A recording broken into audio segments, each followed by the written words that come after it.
Dalam drama keluarga Melayu dulu, aku paling suka siri drama Opah, sebuah siri drama TV setiap minggu.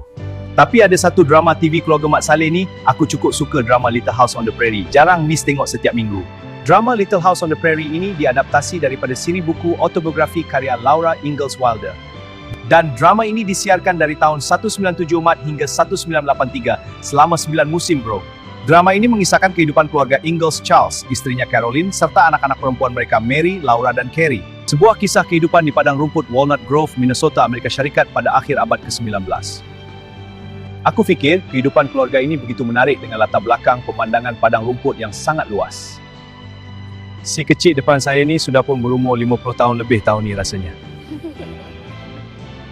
Kami ini semua mungkin dah tak ada bila anda semua tonton video ini rasanya. Cepat masa berlalu, entah ada telah pergi semua pelakon-pelakon dalam drama ini, hanya tinggal kenangan semuanya.